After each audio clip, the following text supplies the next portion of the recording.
Namaku Sari, usia 47 tahun. Dari luar, orang-orang menganggap hidupku sempurna. Rumah besar peninggalan suami, usaha toko bahan bangunan yang lancar, halaman luas dengan kebun di belakang, semua terlihat mapan. Mereka menyebutku beruntung, seorang janda kaya yang tidak perlu memikirkan uang. Tapi mereka tidak pernah tahu betapa hampa rasanya tinggal di rumah sebesar ini, dengan begitu banyak ruang kosong yang tak pernah terisi. Malam-malamku panjang, sunyi, hanya diisi suara jam dinding yang berdetak lebih keras dari jantungku. Aku sering duduk di meja makan sendirian, kursi di seberang tetap kosong, seakan memanggil seseorang yang tak akan pernah kembali. Anakku, Nisa, satu-satunya, sudah menikah. Ia tinggal bersamaku bersama suaminya, Andi. Usia mereka masih muda, baru 20-an. Nisa sibuk dengan pekerjaannya di bank, sering pulang larut, kadang tak sempat menemaniku makan. Dan Andi, ia adalah sosok penuh tanda tanya. Beberapa bulan terakhir ia berubah. Aku memperhatikannya diam-diam, seperti kebiasaanku memperhatikan hujan dari balik jendela. Ia sering keluar rumah pagi-pagi sekali, bahkan sebelum ayam tetangga berkokok. Pulang menjelang sore dengan baju penuh noda tanah, tangannya kasar, wajahnya lelah. Tapi matanya justru berbeda. Ada cahaya samar yang dulu tak pernah kulihat. Saat aku bertanya, jawabannya selalu sama. Singkat, datar, seolah menutup pintu percakapan. Bantu teman, Bu. Aku tersenyum tipis, meski dalam hati tahu ia sedang berbohong. Nisa tidak curiga. Ia percaya saja pada alasan itu. Tapi aku seorang perempuan yang sudah lama hidup dengan intuisi. Ada sesuatu yang Andi sembunyikan. Aku bisa mencium aroma tanah basah setiap kali ia melintas di dekatku. Aroma itu bukan aroma biasa. Ada keintiman aneh di dalamnya, seperti wangi tubuh yang baru saja disentuh hujan. Semakin sering aku merasakannya, semakin sulit aku menepis rasa ingin tahu yang tumbuh diam-diam. Suatu malam, rasa penasaranku terjawab setengahnya. Aku sedang menulis di ruang kerja ketika suara samar terdengar dari arah kebun belakang. Tok, tok, tok. Suara cangkul menghantam tanah, berulang-ulang, teratur, seperti detak jantung yang berusaha keras bertahan. Aku menahan napas, berdiri, lalu berjalan pelan menuju jendela. Dari balik tirai tipis, bulan pucat menggantung di langit. Dan di bawah sinarnya, aku melihat sosok Andi. Ia berdiri di tengah kebun yang lama mati. Tubuhnya membungkuk, cangkulnya menembus tanah dengan tenaga penuh. Keringat menetes dari dahinya, membasahi kaos yang melekat di punggung. Bayangan tubuhnya bergerak naik turun, ritmis, menyatu dengan suara cangkul yang menghentak bumi. Aku terpaku, tak bisa berpaling. Ada sesuatu dalam pemandangan itu yang anehnya membuatku bergetar. Bukan sekadar karena ia menantu yang menyembunyikan sesuatu, tapi karena tubuh mudanya yang bekerja di bawah cahaya bulan itu menghadirkan kehangatan aneh dalam diriku yang sudah lama hilang. Aku berdiri lama, membiarkan tirai melambai di tiup angin. Mataku mengikuti setiap gerakan tangannya. Saat ia berhenti sejenak, mengusap wajahnya dengan telapak yang penuh tanah, aku nyaris membuka jendela lebih lebar. Tapi aku menahan diri. Dari tempatku berdiri, aku bisa melihat tanah yang ia garap. Gelap, basah, gembur. Tanah itu tampak seperti kulit yang baru saja disentuh. Andi menyusupkan bibit kecil ke dalamnya, menutupinya perlahan dengan tanah lembab, lalu menepuk-nepuknya dengan telapak tangan. Entah kenapa aku menggigil. Aku berbisik pada diriku sendiri, hampir tanpa suara. Apa yang sebenarnya kau tanam di sana, Andi? Pisang atau sesuatu yang lebih? Sejak malam itu, aku tidak bisa lagi menutup mata. Setiap kali aku memejamkan mata, aku mendengar suara cangkul itu. Setiap kali aku menarik napas, aku mencium lagi aroma tanah basah dari tubuhnya. Dan setiap kali aku berdiri di teras, aku merasa kebun yang lama terbengkalai itu memanggilku. Ada sesuatu yang tumbuh di sana, sama seperti sesuatu yang tumbuh pelan-pelan di dalam diriku. Sejak malam itu, aku tidak lagi bisa memandang Andi dengan cara yang sama. Setiap kali ia melewati ruang tamu atau duduk di meja makan, aku melihat bayangan tubuhnya yang bekerja di bawah sinar bulan. Cangkul yang naik turun, tanah yang digali, keringat yang membasahi wajahnya. Semua itu seolah menempel di mataku, tidak mau hilang. Aku mulai memperhatikan hal-hal kecil.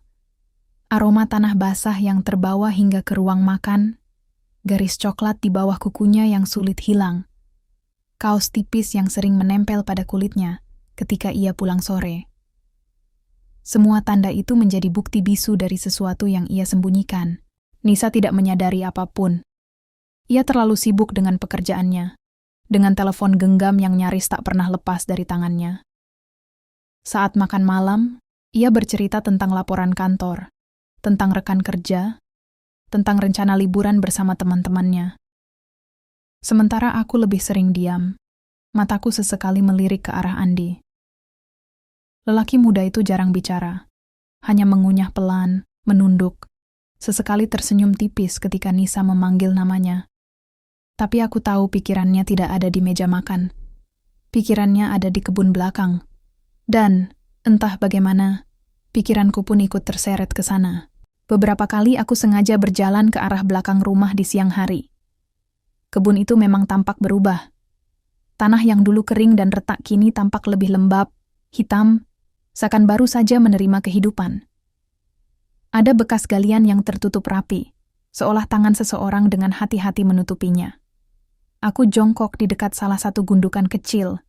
Jemariku menyapu permukaan tanah, lembut, gembur, mudah ditembus. Rasanya hampir sama seperti menyentuh kulit yang hangat. Aku buru-buru menarik tanganku, tapi bayangan itu sudah terlanjur tertanam di pikiranku.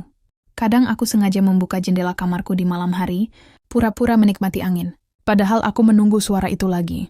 Suara cangkul menghantam tanah. Tak, tak, tok. Irama yang entah kenapa terdengar begitu intim. Seperti ada percakapan rahasia antara tanah dan tangan yang menggarapnya. Setiap hentakan cangkul, tanah itu terbuka, menyerah, lalu menerima sesuatu yang ditanam di dalamnya. Dan setiap kali Andi membungkuk untuk menutupinya kembali, aku merasakan sesuatu yang merambat di tubuhku sendiri, sebuah kilatan hangat yang membuatku sulit tidur. Pernah suatu malam aku hampir ketahuan. Aku berdiri terlalu lama di jendela, tirai tersingkap. Andi berhenti mencangkul, menoleh ke arah rumah. Dari jarak itu aku tidak tahu apakah ia melihatku, tapi tubuhku langsung menegang, wajahku panas. Aku buru-buru menutup tirai, bersandar pada dinding kamar, mencoba mengatur napas. Tapi anehnya, perasaan itu bukan rasa takut. Justru ada semacam kelegaan, seolah aku ingin ia tahu bahwa aku memperhatikannya.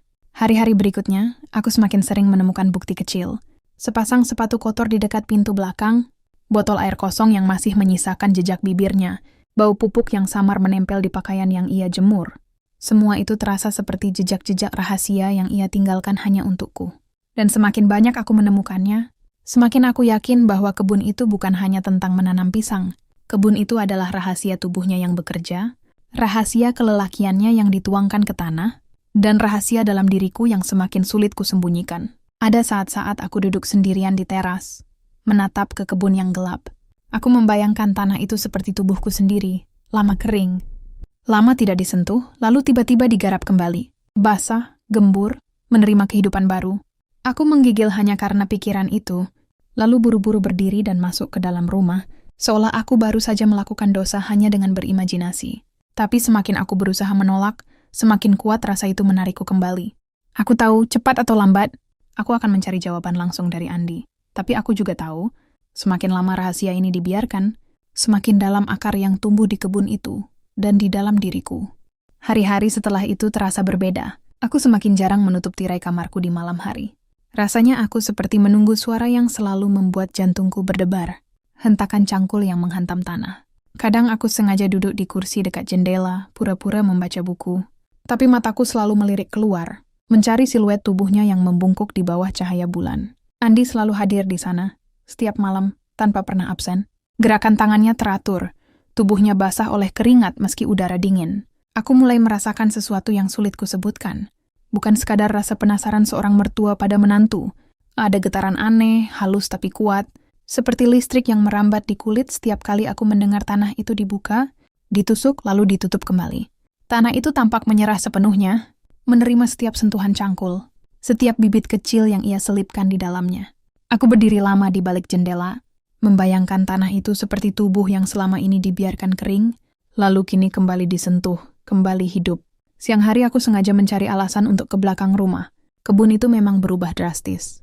Tidak lagi mati, tidak lagi gersang. Ada barisan kecil gundukan tanah, ada bibit yang mulai tumbuh dengan daun hijau muda. Aku jongkok, tanganku menyentuh tanah itu. Gembur, lembab, mudah dibelah. Saat jariku menekan permukaannya, aku merasakan getaran aneh.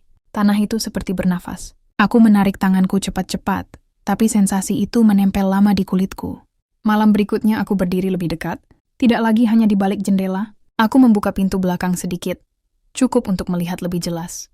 Angin malam membawa aroma tanah basah dan keringat lelaki yang sedang bekerja. Andi tampak khusyuk, tidak sadar ada mata yang memperhatikannya. Aku menahan napas, tubuhku bergetar. Sesekali ia berhenti, menyeka wajahnya dengan lengan.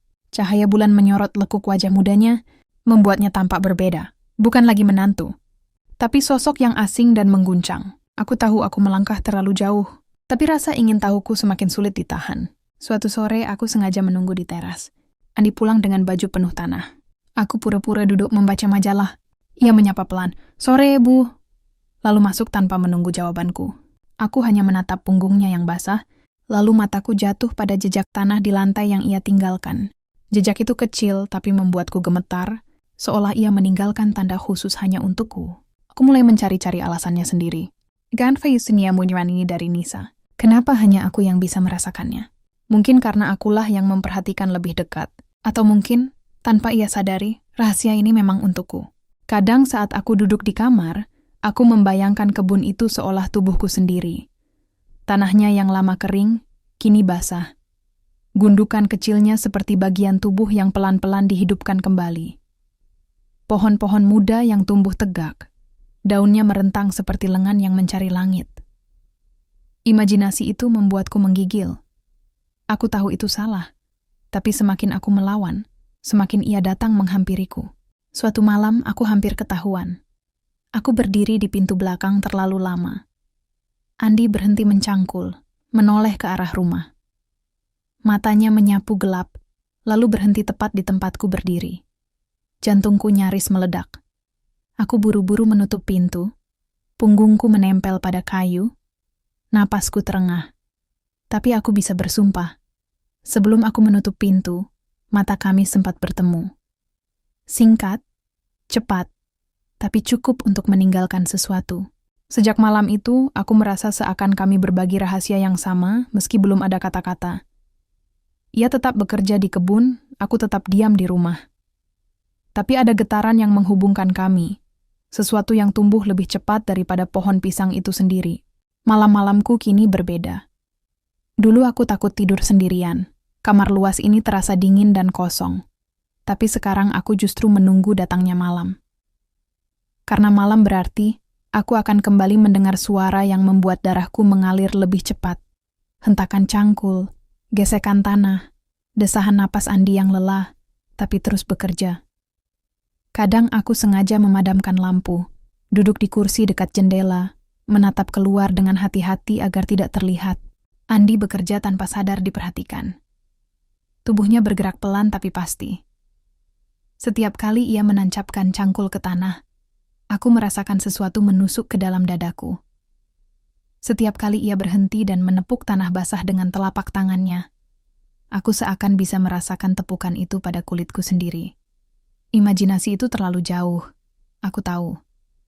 Tapi semakin aku menolak, semakin kuat bayangan itu menempel. Siang hari aku mulai mencari-cari alasan untuk ke kebun. Aku berpura-pura membersihkan pakaian di belakang, atau sekadar menjemur kain lebih dekat ke pagar. Tapi sebenarnya, aku hanya ingin melihat sisa-sisa pekerjaannya. Tanah itu kini tampak berbeda. Ada gundukan kecil yang rapi, seperti rahasia yang ditutup dengan hati-hati. Aku jongkok di salah satunya.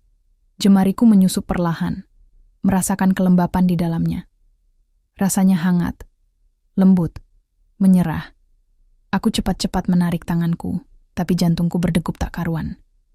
Aku merasa seolah tanah itu berbicara padaku, mengisyaratkan sesuatu yang hanya bisa dimengerti oleh perempuan. Aku mulai memperhatikan hal-hal kecil dari Andi. Caranya membawa cangkul, otot lengannya yang tegang saat menekan tanah, Cara ia membungkuk hingga punggungnya basah oleh keringat. Setiap detailnya membentuk bayangan baru di pikiranku. Aku berusaha menatapnya seperti menantu, tapi tubuhku sendiri menolak. Tatapanku selalu lebih lama dari seharusnya. Dan setiap kali ia menangkap tatapanku, kami berdua sama-sama buru-buru berpaling. Suatu sore aku memberanikan diri. Aku duduk di teras dengan secangkir teh, menunggu ia pulang. Ketika Andi masuk lewat pintu belakang, bajunya kotor tanah, wajahnya lelah. Aku menyapanya. "Sudah selesai, Nak." Suaraku terdengar lebih lembut dari biasanya. Ia berhenti sejenak, menatapku, lalu mengangguk pelan. "Iya, Bu." Aku mengulurkan cangkir teh itu. Tangannya yang kasar menyentuh jemariku sekilas saat ia menerimanya.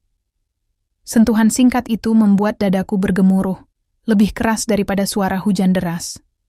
Aku buru-buru menarik tanganku, pura-pura merapikan kain di pangkuanku. Tapi aku tahu ia merasakannya juga. Karena ia menatap cangkir itu terlalu lama, seolah teh itu bukan sekadar minuman. Kami duduk berseberangan, diam. Hanya suara angin yang terdengar, menggoyangkan daun pisang di kebun. Tatapan kami saling bertemu sekali, cepat, tapi cukup untuk membuat napasku tersangkut di tenggorokan. Ada sesuatu di mata Andi, rasa malu, tapi juga keberanian yang hampir pecah. Aku ingin bicara, tapi lidahku keluh.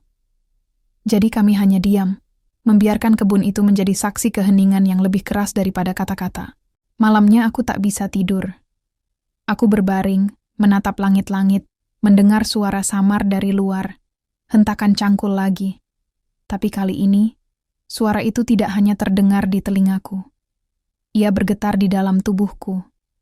Setiap hentakan, setiap gesekan tanah, seperti panggilan yang tidak bisa kutolak. Aku menutup mata, tapi bayangan Andi terus datang. Bayangan tubuhnya membungkuk, tangannya menekan tanah, peluhnya jatuh bercahaya di bawah bulan. Aku sadar, rahasia ini tidak lagi hanya miliknya. Perlahan, ia juga menjadi rahasiaku. Sesuatu yang menempel di antara kami, tumbuh bersama pohon-pohon pisang yang semakin tinggi di kebun belakang rumah. Hari-hari berikutnya kebun itu semakin berubah. Batang-batang pisang mulai tegak, daunnya besar merentang seperti payung hijau yang menutupi tanah. Aku sering berdiri di teras, berpura-pura menyapu atau menjemur kain, padahal mataku tak lepas dari batang-batang muda itu. Setiap kali angin berhembus, daun-daunnya bergoyang, seolah menyembunyikan sesuatu. Aku tahu, kebun itu tidak hanya menyimpan tanaman. Ia menyimpan rahasia yang tumbuh bersama kami. Nisa akhirnya menyadari perubahan kebun. Sore itu ia pulang lebih cepat dari kantor. Aku sedang duduk di teras ketika ia berjalan ke arah belakang rumah. Matanya membesar melihat barisan pisang yang baru tumbuh. "Bu, Mas, lihat ini, cantik sekali. Aku nggak nyangka kebun bisa jadi begini." Suaranya riang, seperti anak kecil menemukan mainan baru. Andi muncul dari kebun, tubuhnya masih basah oleh keringat. Nisa berlari kecil ke arahnya, memeluknya dari belakang.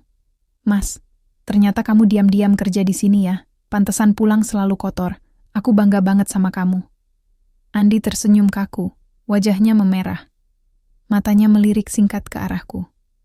Tatapan itu cepat, tapi aku menangkapnya. Tatapan yang berkata, "Bukan hanya kebun ini yang jadi rahasia kita." Aku tersenyum samar, berusaha menutup degup jantungku. "Ya Nisa, suamimu rajin sekali. Kebun ini jadi hidup lagi berkat dia." Suaraku tenang, tapi di dalam dadaku ada badai. Aku melihat Andi menunduk, seakan kata-kataku lebih dalam dari sekadar pujian. Kami duduk bertiga di teras sore itu. Aku menyuguhkan pisang goreng dari panen pertama. Kecil, tapi cukup untuk membagi kegembiraan.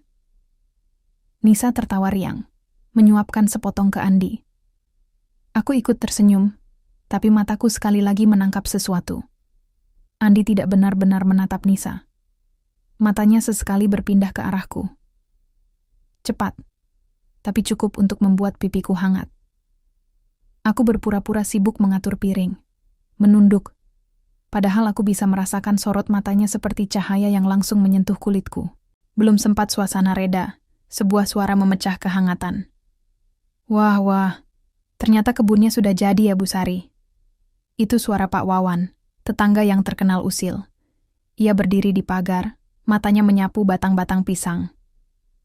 Bagus ini. Kalau bibitnya dijual murah, saya bisa ambil banyak, daripada repot nunggu panen. Senyumannya sinis, suaranya menusuk. Andi terlihat gugup. Saya, katanya pelan, nyaris tak terdengar. Aku langsung bicara, suaraku pelan tapi tegas. Tidak, Wawan, hasil kerja keras tidak pantas dihargai murah. Aku menatapnya dalam, cukup membuatnya terdiam beberapa detik. Lalu ia tersenyum kecut. Ya sudah, tapi hati-hati Bu. Menantu rajin belum tentu niatnya selalu baik. Ia meninggalkan kami dengan senyum sinis. Kata-katanya menusuk seperti duri. Andi menunduk lebih dalam. Wajahnya merah. Saya bikin ibu malu ya, katanya lirih, nyaris seperti anak kecil yang ketahuan nakal. Aku menoleh, menatapnya lama. Tidak, Nak. Kau justru membuatku bangga. Aku berhenti sebentar, lalu menambahkan dengan suara rendah yang hanya ia dengar. Mereka tidak tahu apa yang sebenarnya kita simpan di sini. Andi mengangkat wajahnya perlahan. Mata kami bertemu lagi. Tatapan itu dalam, terlalu lama untuk sekadar mertua dan menantu. Nisa tidak menyadari apa-apa. Ia sibuk memotret kebun dengan ponselnya. Sementara aku dan Andi, dalam diam, sudah mengucapkan sesuatu yang tak terucap. Malamnya, aku berbaring di ranjang.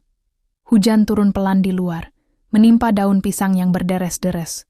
Suara itu menembus jendela kamarku, masuk ke dalam tubuhku. Aku menutup mata, tapi bayangan sore tadi terus muncul. Tatapan Andi, tangannya yang gemetar, kata-kata yang hanya ditujukan padaku. Kebun itu semakin lebat, dan aku tahu rahasia ini semakin sulit disembunyikan. Malam itu hujan turun lebih deras dari biasanya. Atap rumah bergetar oleh suara air yang menghantam genteng, jendela berkabut, dan aroma tanah basah masuk memenuhi ruang. Nisa sudah berangkat keluar kota bersama teman-temannya. Rumah besar ini hanya menyisakan aku dan Andi. Sepi, tapi bukan sepi yang menakutkan. Sepiku kali ini terasa penuh, seakan ada sesuatu yang menunggu di dalamnya.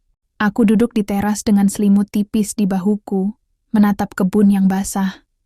Daun-daun pisang besar bergoyang diterpa angin, menumpahkan air hujan yang menetes seperti tirai perak. Lampu kecil di sudut kebun menyorot batang-batang pisang yang tampak berkilau, tegak, penuh tenaga. Pemandangan itu membuat dadaku sesak, seolah kebun itu hidup, bernapas, dan menyimpan rahasia yang tidak pernah bisa dipadamkan. Andi keluar dari pintu belakang, membawa cangkir teh panas. Bu, saya buatkan teh, katanya pelan. Suaranya tenggelam oleh hujan, tapi cukup jelas di telingaku. Ia duduk di kursi seberangku, tubuhnya basah oleh sisa hujan. Kaosnya melekat erat di kulit, garis ototnya samar terlihat. Ia menaruh cangkir di depanku, lalu menatap hujan. Kami berdiam lama. Hanya suara hujan dan detak jantungku yang terdengar. Aku mengangkat cangkir, meneguk perlahan. Tanganku sedikit bergetar, mungkin karena dingin, mungkin karena sesuatu yang lain. Andi menoleh, matanya menangkap gerakan kecilku. Ada sesuatu di sana, keraguan, keberanian, dan keinginan. Andi, aku memecah keheningan. Kenapa kau lakukan semua ini sendirian? Kenapa tidak cerita sejak awal? Ia menunduk, jemarinya mengetuk pelan bibir cangkir. Saya takut, Bu. Takut dikira tidak berguna. Saya malu. Tapi saya ingin buktikan kalau saya bisa, kalau saya masih punya arti. Aku menatapnya lama. Kau tidak perlu sembunyi dariku. Aku melihat semuanya. Dan aku... Suaraku terhenti, tapi mataku tetap menatapnya. Aku tidak marah. Keheningan lagi. Hujan semakin deras. Andi menatapku. Lama. Begitu lama hingga aku merasa waktu berhenti. Pandangan itu membuatku lupa bahwa kami duduk di teras rumah. Lupa bahwa aku adalah mertuanya. Lupa segalanya. Tangannya bergerak pelan, menyentuh meja, hampir menyentuh tanganku. Aku tidak menarik diri. Jarak itu sangat tipis, seakan hanya menunggu satu keberanian kecil untuk benar-benar bersentuhan. Napasku tercekat, mataku tetap pada matanya. Tiba-tiba angin kencang meniup daun pisang, membuat air hujan tercurah deras ke arah teras. Kami sama-sama kaget, sedikit basah. Andi berdiri cepat, hendak menutup jendela, tapi tubuhnya justru makin dekat denganku. Aku bisa merasakan panas tubuhnya meski udara dingin. Aroma tanah, keringat, dan teh melati bercampur jadi satu. Ia berhenti, hanya berdiri di hadapanku. Napasnya berat, matanya bergetar. Bibirnya terbuka, seolah ingin bicara, tapi tak ada kata yang keluar. Aku menunggu, seluruh tubuhku menunggu. Akhirnya ia berbisik, hampir tak terdengar. Saya janji, Bu, saya akan jaga kebun ini. Saya akan jaga rumah ini. Dan ia berhenti sebentar, menelan ludah. Saya akan jaga Ibu. Kalimat itu menghantamku lebih keras daripada hujan di luar. Dadaku sesak, tanganku bergetar, mataku panas. Aku ingin menjawab, tapi lidahku keluh. Jadi aku hanya mengangguk pelan, bibirku bergetar tanpa kata. Hujan terus turun, deras, menutupi semua suara. Tapi dalam diam itu, sesuatu telah terjadi. Tidak ada yang kami lakukan, tidak ada kata-kata vulgar, tidak ada pelukan.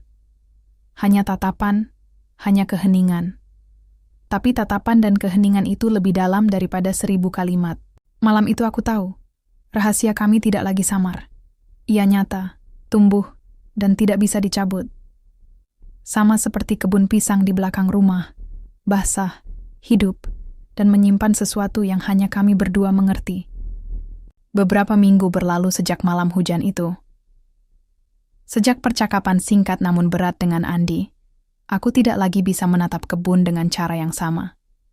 Setiap kali aku melihat batang-batang pisang yang tegak, daunnya yang besar berderai diterpa angin, aku selalu ingat janjinya malam itu. Saya akan jaga kebun ini. Saya akan jaga Ibu. Kata-kata itu menempel di kepalaku, bergaung berulang-ulang seperti mantra. Kebun kini benar-benar hidup. Bibit yang dulu hanya setinggi betis kini menjulang, sebagian mulai menampakkan jantung pisang merah keunguan yang menggantung berat. Aku berdiri di tepi kebun, menatap buah yang pertama kali tumbuh. Rasanya aneh. Ada kebanggaan, tapi juga ada rasa lain. Sesuatu yang sulit kujelaskan. Buah itu tampak seperti bukti nyata dari rahasia yang selama ini hanya berputar di dalam dada.